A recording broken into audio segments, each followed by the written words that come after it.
एक बिहार से नौजवान लड़का मुंबई आता है रोजी रोटी के लिए। वह मुंबई आकर नौकरी ढूंढने लगता है। तभी एक 35 साल की महिला की नज़र उस 20 साल के नौजवान लड़के पर पड़ जाती है और कहती है, तुम क्या कर सकते हो? वह कहता है, मैं कुछ भी कर सकता हूँ। तो महिला ऊपर से नीचे तक उसको देखती ही रह जाती है, निहारती ही रह जाती है वो महिला नीचे से ऊपर तक। तो वो लड़का जैसा काम सोच रहा था वैसा ही काम उसको मिल जाता है। लेकिन एक दिन उस महिला का भयानक रूप सामने आ ही जाता है। कहानी बहुत रोमांचक है, ध्यान से सुनिएगा। यह कहानी शुरू होती है बिहार के दरभंगा जिले से।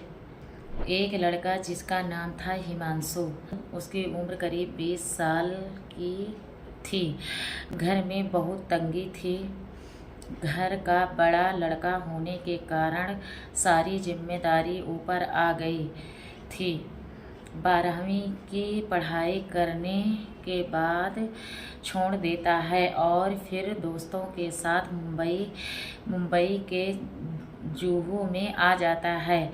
जो इसके दोस्त बिल्डिंग का काम करते थे, हिमांशु करना नहीं चाहता था। गांव में वह काम करता था, मुंबई में बीमार पड़ जाता है। दोस्त कहते हैं, शायद तुमको मुंबई का पानी सूट नहीं कर रहा है, तुम गांव चले जाओ। हिमांशु कहता है, जाकर क्या करेंगे? हम गांव में ही जाकर क्या करेंगे? तो फिर वह खुद कमरे से निकलकर इधर उधर काम ढूंढने लगता है। मुंबई की ऊंची ऊंची बिल्डिंग देखकर परेशान था। उसने कभी इस तरीके की बिल्डिंग देखी नहीं थी। उन बड़े बड़े घरों के दरवाजे खटखटाने लगता है, लेकिन सब मना कर देते हैं कि हमारे यहाँ काम नहीं है। कुछ लोग अनजान समझकर भगा देते हैं, कुछ लोग उल्टा सीधा कहकर भगा देते हैं। एक दिन एक घर का दरवाज़ा हिमांशु पीट रहा था। तभी उस घर की मालकिन आ जाती है, जिसका नाम प्रिया था। उम्र 35 साल थी।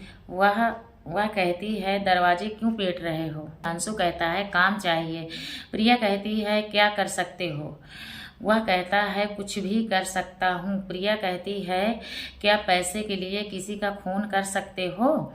हिमांशु कहता है, नहीं मैडम, यह नहीं कर सकते हैं। हिमांशु को ऊपर से नीचे तक देखती है 20 साल का लड़का और कहती है, आपकी परीक्षा ले रही थी कि उन लोगों से तो नहीं हो? फिर कहती है, चलो मेरे घर। उसको काम मिल जाता है। जैसा उसने सोचा था वैसा हुआ। वह कहती है, आप मेरे घर में रहा करो, बहुत अच्छा लगेगा। रहा करो, बहुत बड़ा घर है। वह उस घर में अकेली रहती थी। वह घर साफ कर डालता था।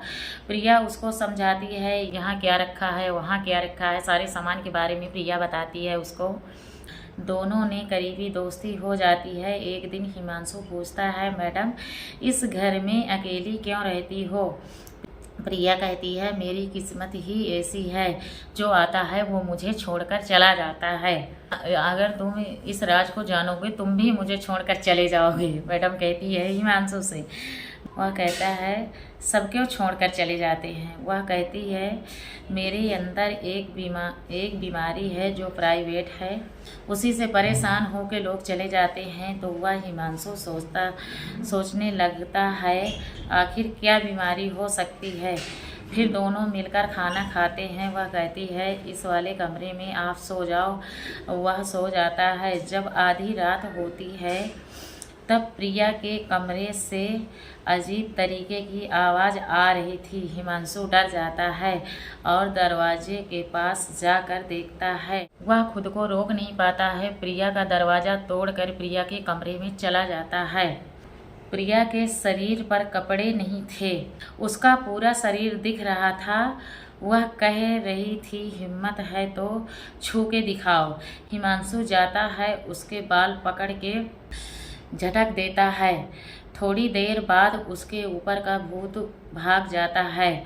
वह दोनों फिर रिलेशनशिप बन जाते हैं, शादी कर लेते हैं और ज़िंदगी जीने लगते हैं। आखिर इसके अंदर बीमारी क्या थी? वह बीमारी सिर्फ प्रिया की मम्मी पापा और प्रिया जानती है। उसके बाद से उसका नौकर जानने लगा था। इस कहानी को आप कहाँ से देख रहे हो बताना। इस कहानी का सुनाने का मकसद किसी को परेशान करना नहीं, जागरूक करना है।